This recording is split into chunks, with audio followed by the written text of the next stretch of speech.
Good morning.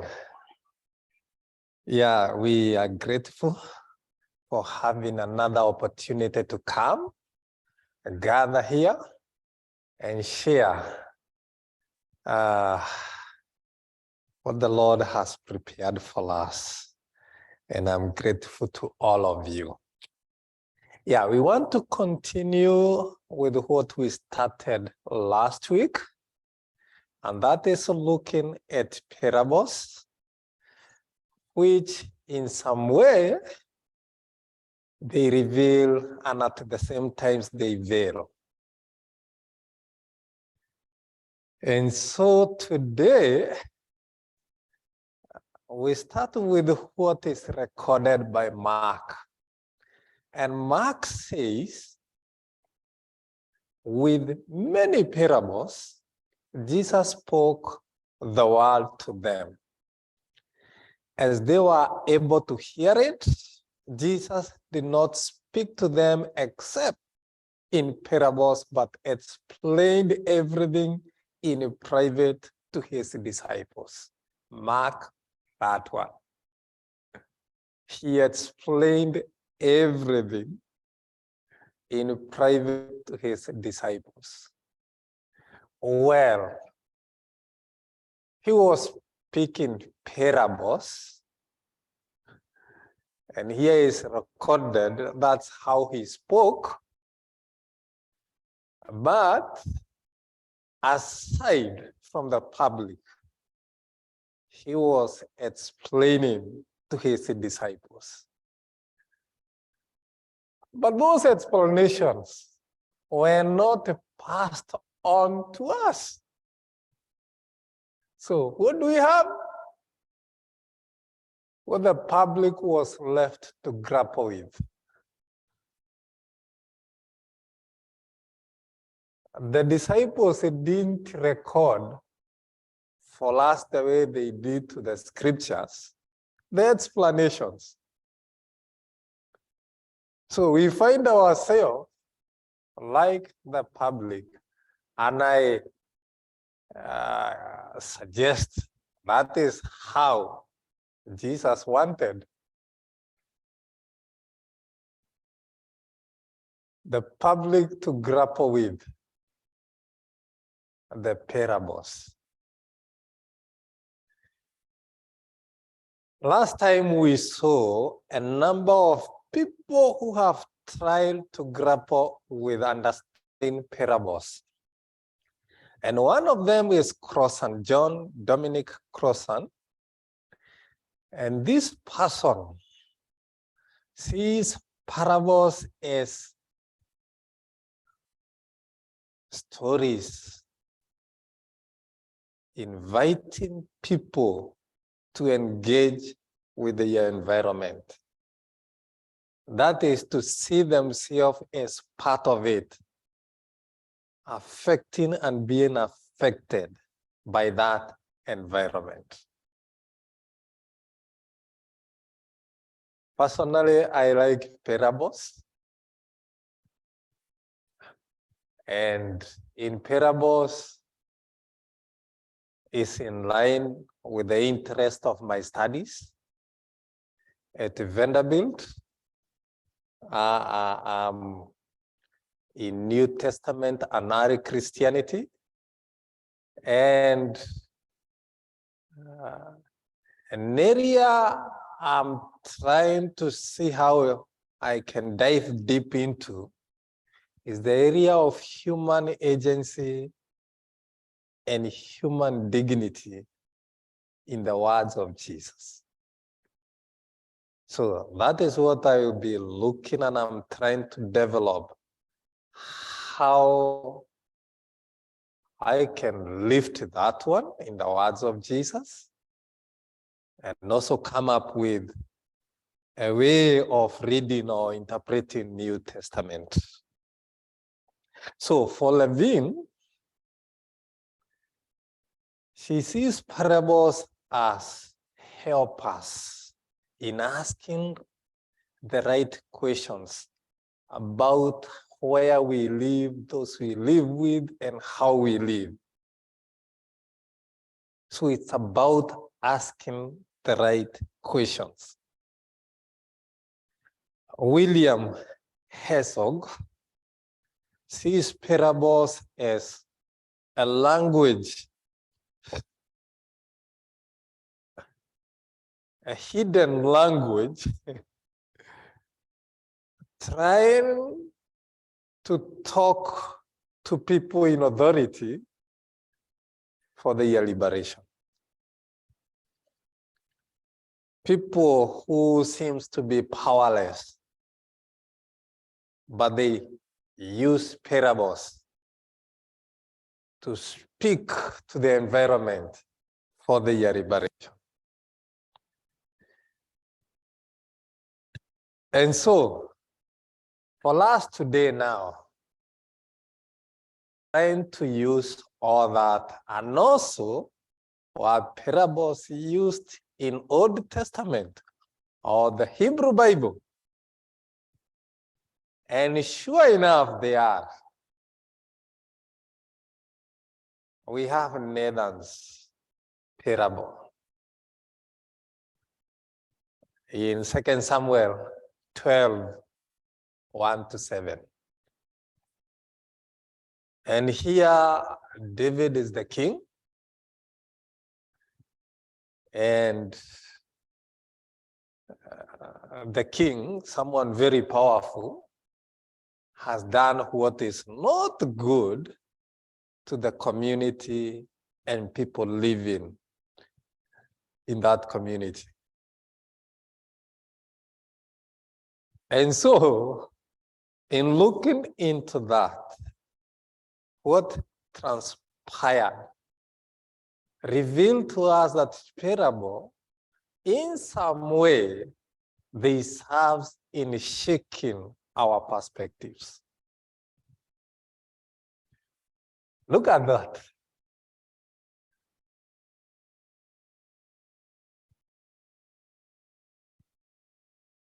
The one on that side and the other one on this side. And these are interpretations of how people understand parables. So, Nathan is pointing at David. And if you try to look at art and how those people understood parable and how they translated that, about 90% will depict what is on this side. That there is the prophet Nathan approaching the king and harshly telling him, you are wrong.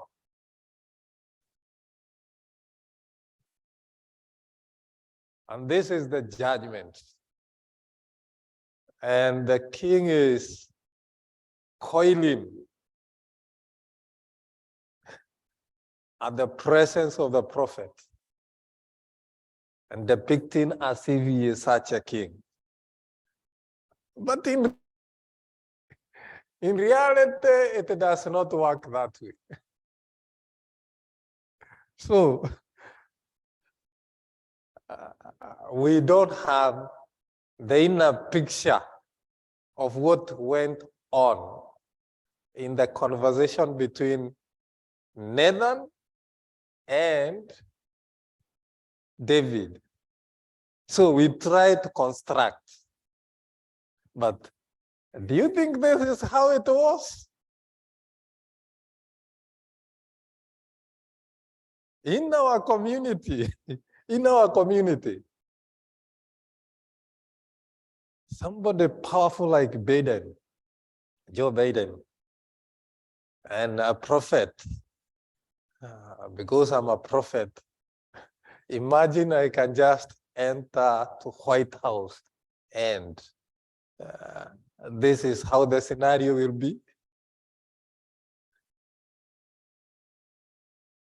But just a few of them, they present what we have on this side. That Nathan tried to acknowledge this is someone in authority, powerful, and I have to craft a way of approaching him. Very few you find depicting the conversation this way. Well,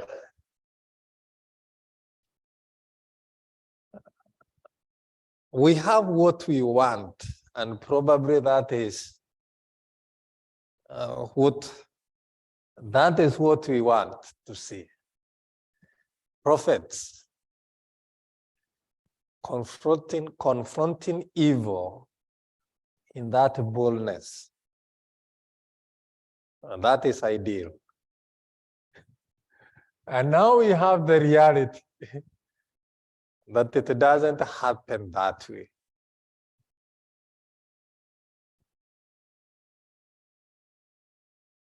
But how was Nathan able to confront David without putting his life at risk, without jeopardizing his life? And today we are going to see the parable of the widow and the unjust judge. And I request someone to read for us. Yeah, last time we had someone who read for us. Today, someone volunteer to read for us. Yeah, go ahead. Thank you.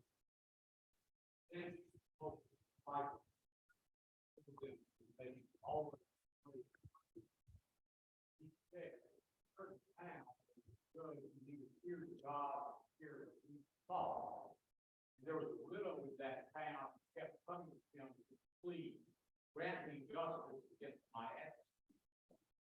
For some time he refused. Finally, he said to himself, even though I don't fear God or care what people think, yet because the will of me bothers me, I will see to get justice. So he won't eventually come back. The Lord said, listen to what the unjust judge says, and will not God bring about justice for his chosen ones who cry out to him day and night? Will he keep putting them off? I tell you, he will see that they get trusted quickly.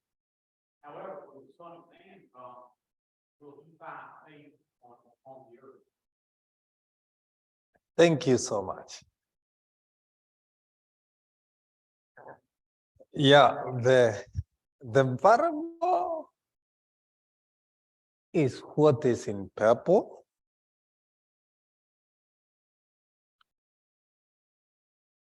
The first verse is Luke presenting the parable. But what we have in purple, that is what is agreed as the words of Jesus, the parable. And now it's framed here in Luke as from verse 1 to verse 8. And we look at this parable and we try to construct the image of the widow and the unjust judge. And so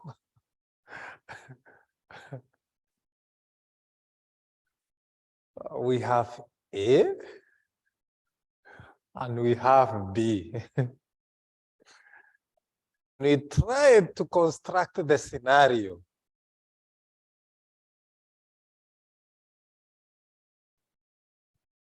and a number of the artwork that we have depict the window being bold,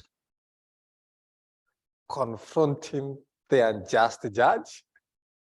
And so that is how she is portrayed, following the unjust judge, pointing a finger, showing I'm the one in authority and I can have what I want. And actually that is the ideal. That is what we would like to see. And that is what is persuaded of people who hear this parable. We want them to carry. But in reality, confronting the authority in that way, most of the time is not practical.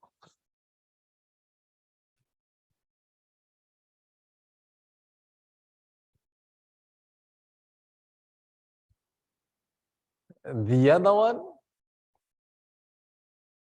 we have the unjust judge. And the widow is taking her position, having her hands, probably depicting or portraying, I agree you are in authority, but give me a hearing. Hear my case. Can we look at my case in another way? So, this is not all. People continue. You look at the interpretation of this parable over history, and especially in art, because art is an interpretation. And you get now to have a sense of how people have perceived how this parable should be understood and applied. And growing up, the interpretation on this side has been in my mind. But this is how we need to confront or pursue our justice. Thank God for parables. They have given me another perspective. And so today, as we continue asking, seeing parables, helping us to ask right questions and helping us engage our environment. The other perspective of parables is to shake our perspectives. And so, as we get into the questions of the day, and this is the approach I would like now we engage one another with, the allegorical meaning. That is, we agree the way to approach this parable is looking for who is the unjust God representing and who is this widow representing. And the history of interpretations show the unjust God is God. The unjust judge is God. But the question now comes, with all that we see in this parable, the unjust judge is unjust, that is one thing. The second, has no fear of God. The other thing, the person is disrespectful.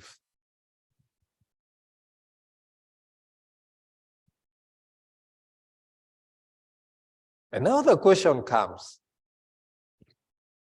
is it fair to have this unjust God? Jesus represented God as unjust person, as a disrespectful person, as someone who has no fear of God.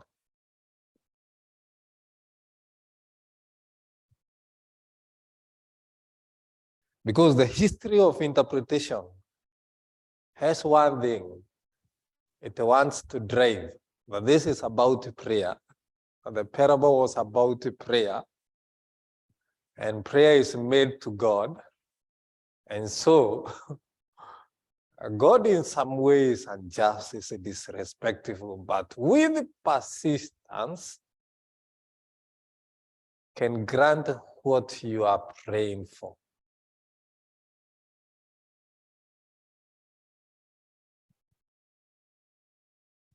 And so, the question comes at the very beginning of Jesus putting this parable to people. Is God unjust? Is God disrespectful?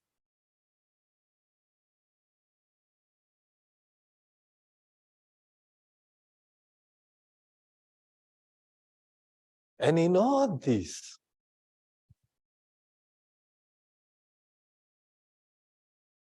do we have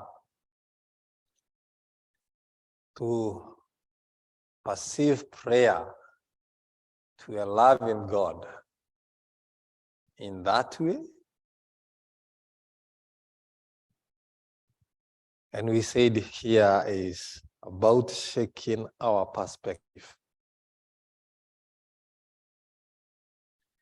And so from there, we dive deep now into other questions.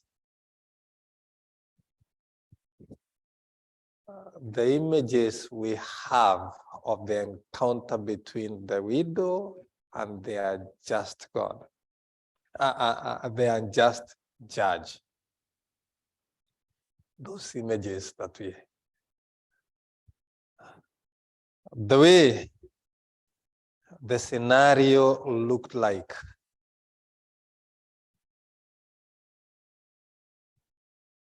This lady going and appearing before the judge. We have our courts.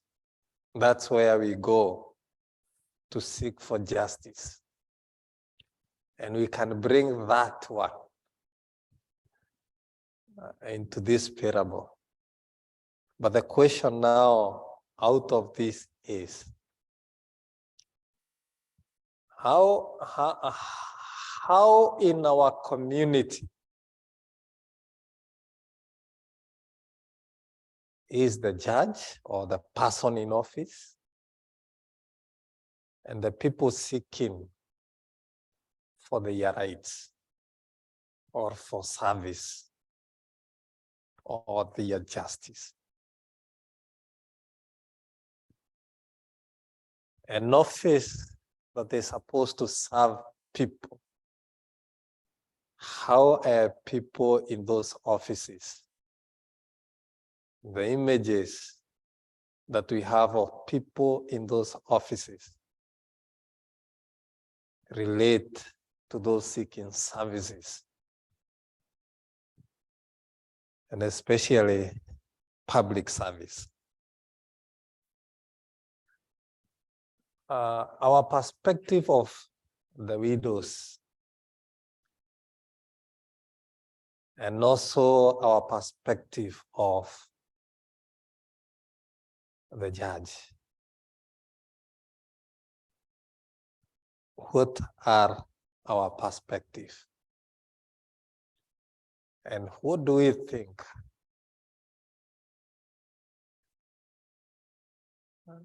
the way we see in our community that is how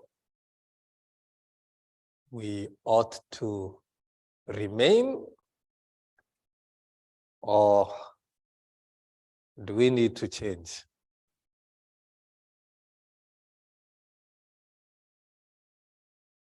Where I come from, or where we come from,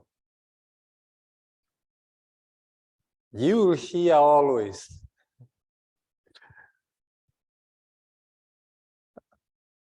those in ministry, pastors, they're expected to be the moral guide of society. And one of the things the public expect of them is to confront the politicians. The politicians. And out of that, the public feel pastors are no longer pursuing what prophets in the Hebrew Bible, and especially Nathan, who confronted David, Amos, who confronted injustices of his time, and pastors in our time, they are seen as if they are collaborating, they are part of what the public is suffering from when it comes to public service. But in all this, the parable helps us to ask our perspective in the role of pastors in confronting evil in our society. Are they to stand as Nathan, Amos, Jeremiah, and all the rest? Are they to stand like John the Baptist, who confronted Herod and he was beheaded? Or are they full of fear? But they say, see no evil, hear no evil, ask no question about evil. Be a good person. Well, it's difficult. Let's get deeper into questions that parables help us ask now in this one. Who are the violators of justice of widows? And in our community, what could be the issue? What was the matter? This window is talking about my justice is violated. If you go to Kenya, 80% of court cases have to do with land issue. Somebody trying to swindle another one, his or her land. As we have a case that is ongoing, the same line. So, from my context, and widows are the one who suffer due to inheritance, issues of land being swindled from them, either relatives or children or neighbors or other people. They see this is an opportunity to have what this person, in all that she is going through, we can take advantage of this.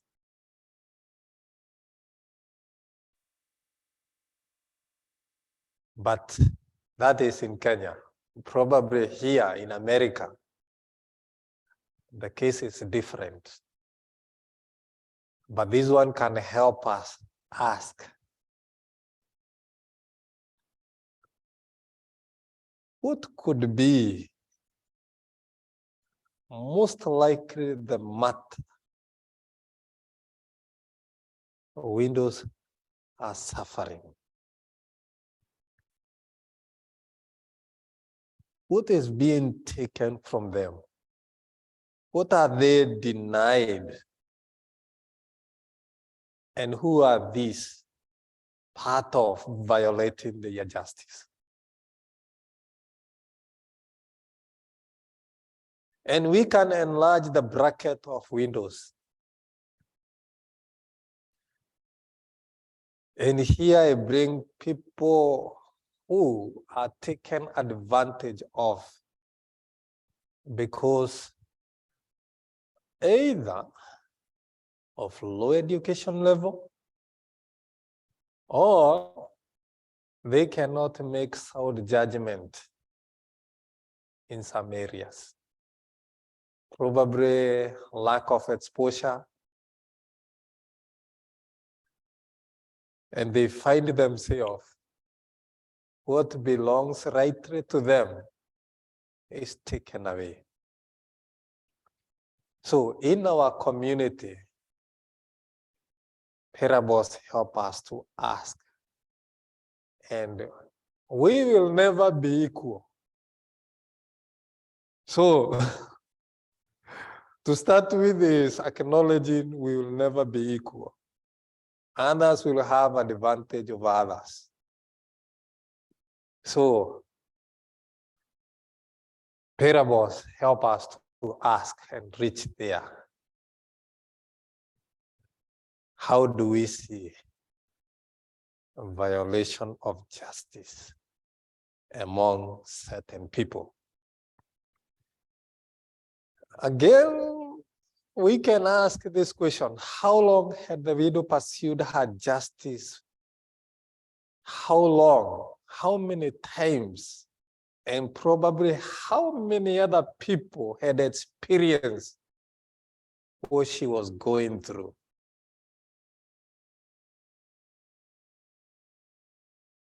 And now we can bring that one in our community and try to understand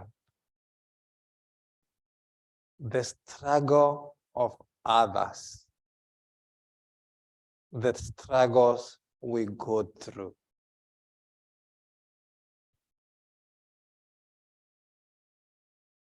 And at that, we go to ask this: who is served by this system?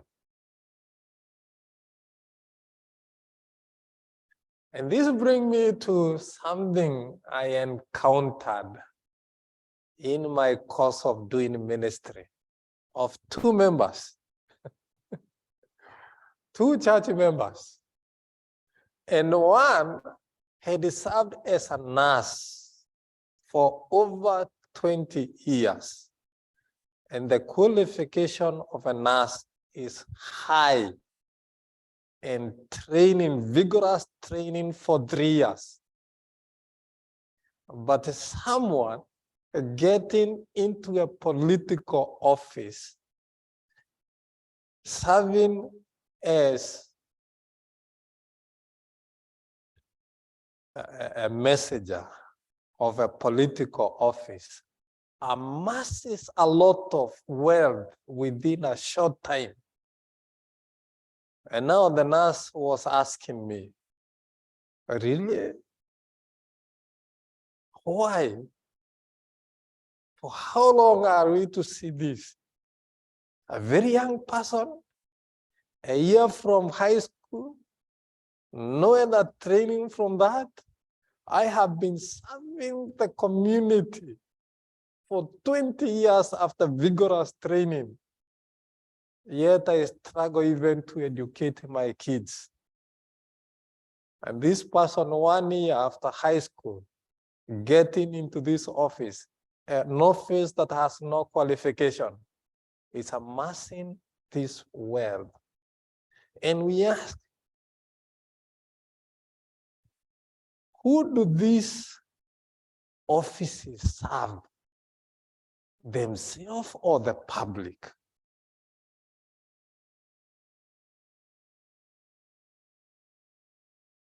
That the goal is to get into those offices. And after that, no more of serving the public, but yourself. So, Jesus put across this parable that people can engage. The office of the judge was set up to serve the judge or the public. And the good thing with the parables, after Jesus had told them, they were raising debates after that. People tried, and I like reading Mishnah. People tried to bring it down, to put it in the environment, to debate with one another. And in doing that, they get to see themselves as participators in the environment.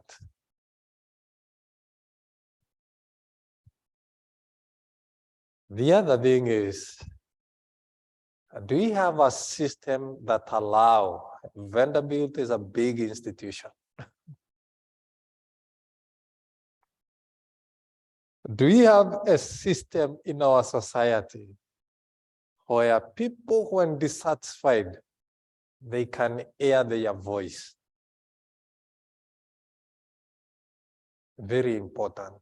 Even in a church setup like this one. When I will get back to Kenya, that is something I would like to establish. In every institution I will serve, and if not possible, in my office, that people can air their grievances in areas that they see. Because that is the way a community can grow.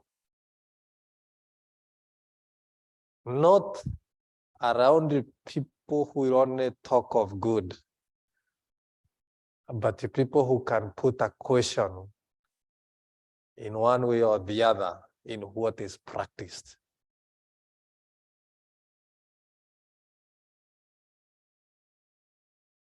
Because this person seems to be known is disrespectful, is unjust.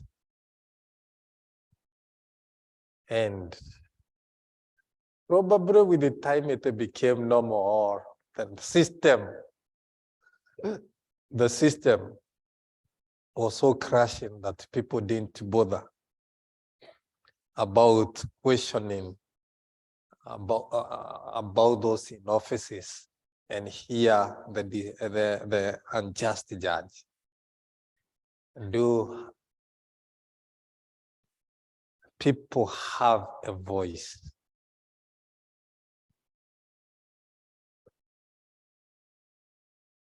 Well, this is the main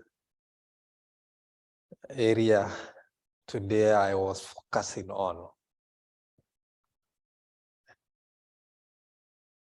Initially, I had thought Nathan had a good and a very easy time confronting King David. It appears that way. When you read the story of Nathan and David, it appears, oh, how powerful this prophet was, and how things sailed easily for him. He could enter any office and confront the king. Well, we do not have that luxury of entering offices of authority. We don't have. But I think Nathan also didn't enjoy all that. A king is somebody in authority. Even then, surrounded by people, shielding access, and he had to navigate to get into the king's office.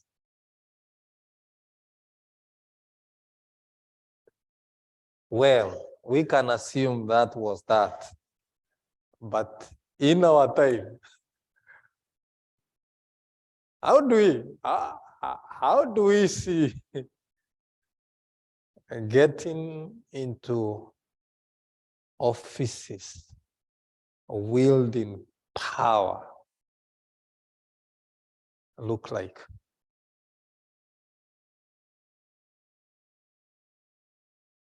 It's an uphill task. I don't know how many have ever tried. I'm probably the governor of Nashville is with us here. I don't know. I don't know. But again, even that governor is somebody with authority, surrounded by people, a wall that cannot allow us. In Kenya, you book appointments, and there are people there surrounding and wanting to know, what is this? Can your case be solved by someone else other than that? Can we hear your case first before you get into that office? And down the history, this has been, and we will live with it. And so, the language of parable comes in.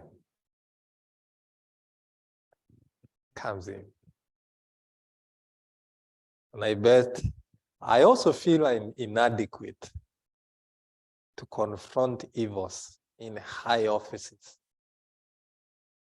I feel looking to what others have suffered.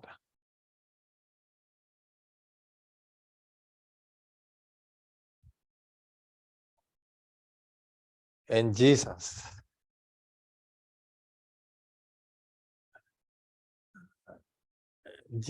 taught in parables.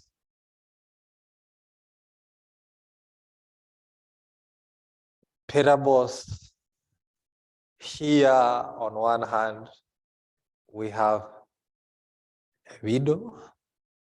On the other hand, we have a very powerful person, a judge. How do you bring a widow to seek her justice?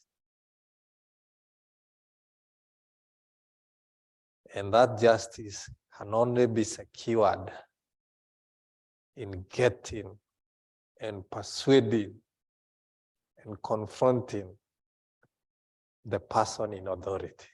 And this person is known to be unjust, is known to be disrespectful, is known to have no fear of God. But the outcome is appealing. The outcome is appealing. It's encouraging that the widow got heavy. Looking now to Nathan and the widow and few others, we come up with the language of parable. They deployed a skill of being, let me use this one, of being slippery. Being slippery. And I want to, but not the way that this person went and say, I want my justice. I want my justice. I want my justice. The language of parable brings us or opens up, shake our perspective to see how things can be done.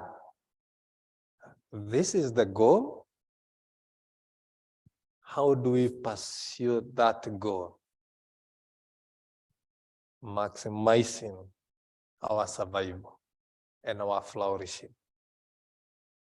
Many have suffered by taking authorities head on and achieving very little. Very little. But Jesus taught in parables. Because parables, in shaking our perspective, they break the boundary. The powerful and the powerless, they find themselves discussing, debating, trying to analyze their environment and unmasking the areas that are problematic.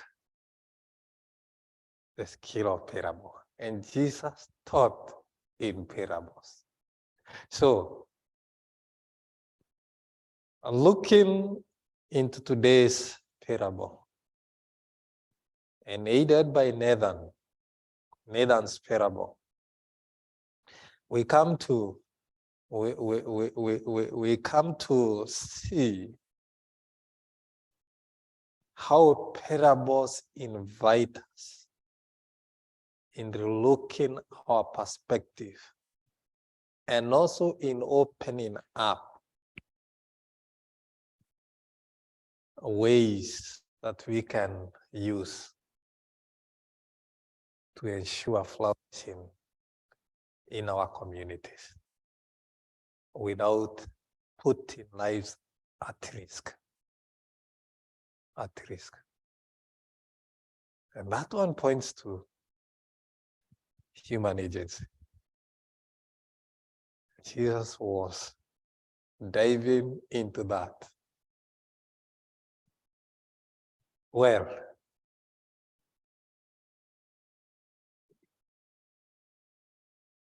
it brings us to an end. And now I'll bring back to you. Anyone who would like to comment or ask a question or say something? Yes.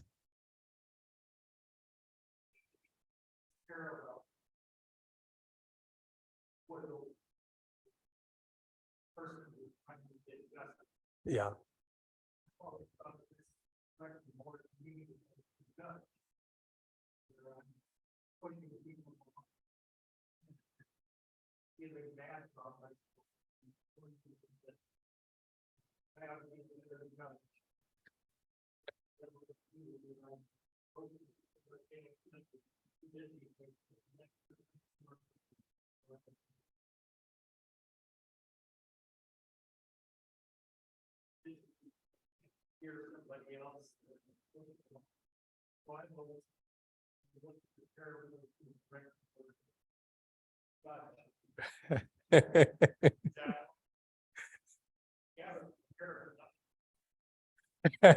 Exactly.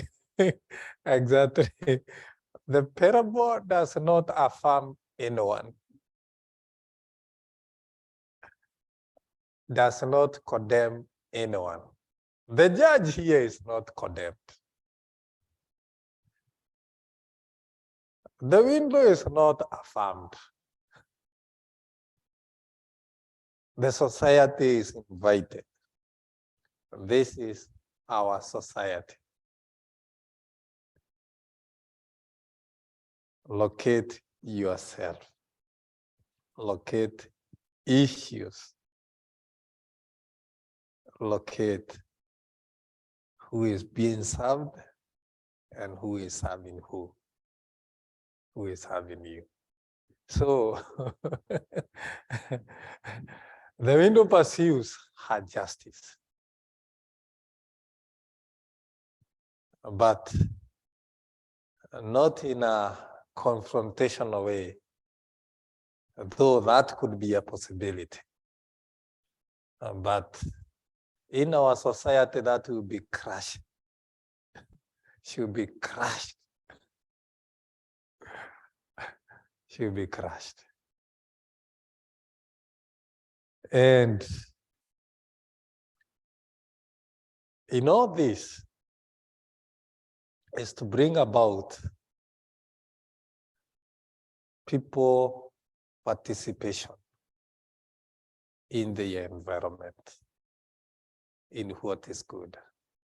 What has been assumed and taken for granted, assuming to be normal, is disturbed. Is disturbed. And they are invited.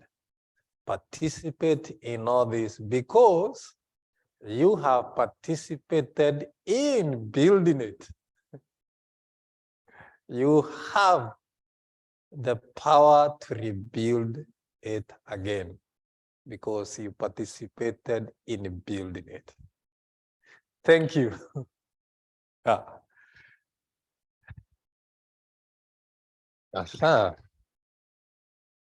really appreciate. God bless you.